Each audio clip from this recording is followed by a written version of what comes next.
Լորիբերդի և Ալավերդի համայնքների 9 բնակավայրի շուրջ 900 տնային տնտեսություններ, մոտ 3700 ֆերմեր կօգտվի օրվա կարգավորիչ նոր ջրամբարից։ Լոռու մարզի Հովնանաձոր բնակավայրում շահագործման է հանձնվում նորակառույց ջրամբար 8900 խորանարդ մետր տարողունակությամբ։ Այն համալրված է ջրամատակարարման համակարգով և 450 մետր երկարությամբ բաշխիչ խողովակաշարով։ Նոր ենթակառուցվածքը հնարավորություն կտա որոկել շուրջ 400 հեկտար հողատարածք, որոնցից 160-ը նախկինում ջրի հասանելիություն չի ունեցել։ Օրվա կարգավորիչ ջրամբարները հիմնականում իր շուրջը ձևավորում են միկրոկլիմա, այսինքն թե բուսականության և թե հետագա հեղեղների ժամանակ կատաստրոֆիկ ելքերի հիմնականում ոռոգման նպատակով, այսինքն այդ ամեն ինչը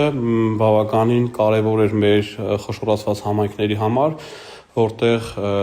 շահագրգիռ հիմնականում բնակավայրերը դա Լոռու ջրանցքի տակ գտնվող բնակավայրերն են, որտեղ գյուղատնտեսությունը զարգացած է, որտեղ բավականին մեծ ցանքատարածություններ կա եւ ջրի սակավության պատճառով շատ ժամանակ բերքը չորանում է։ Ջրամբարը գտնվելով դեպետ գետի վտակի վրա բնակավայրերը նաեւ կպաշտպանի հնարավոր ջրհեղեղներից։ Ջրամբարի կառուցումն իրականացվել է ՄԱԿ-ի զարգացման ծրագրի կողմից Սերբիայի կառավարության ֆինանսավորմամբ։ Դիմակայունությունը սկզբանե ծրագրով տարածքային կառավարման եւ ենթակառուցվածքների նախարարության, Լոռու մարզպետի աշխատակազմի եւ տեղական ինքնակառավարման մարմինների հետ գործակցությամբ։ ՄԱԿ-ի զարգացման ծրագիրն արդեն 30 տարի Հայաստանում է եւ մենք հպարտությամբ ենք նշում, որ գործունեություն ենք ծավալում Հայաստանի բոլոր մարզերում։ Լոռին այն մարզերից է, որտեղ մենք իրականացնում ենք բազմաթիվ ծրագրեր։ Այսօր շահագործման ենք հանձնում ջրամբար Լորիբերդում, որը ոռոգման ջրի նոր աղբյուր է այս եւ հարակից բնակավայրերի համար։ Ջրամբարից բացի բազմաֆունկցիոնալ տարածք ենք բացում Փամբակ համայնքում,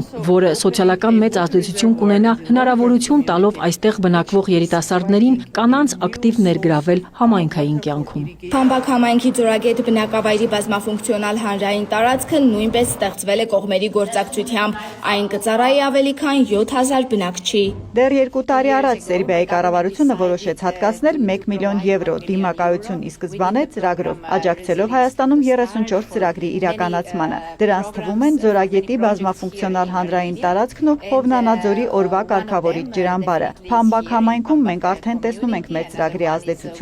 Երեխաների բեմադրած տիկնիկային ներկայացումը, բնակիչների ժպիտները լավագույն արդյունքն են։ Ուրախ եմ, որ կարողացել ենք ստեղծել նոր հնարավորություններ համայնքների բնակիչների համար։ Բազմաֆունկցիոնալ հանրային տարածքը նախագծվել է մասնակցային ձևաչափով, ապահովելով նաև խոցելի խմբերի ներգրավվածությունը համայնքային որոշումների կայացմանը։ Սերինե Սերոբյան, լուրերի համար։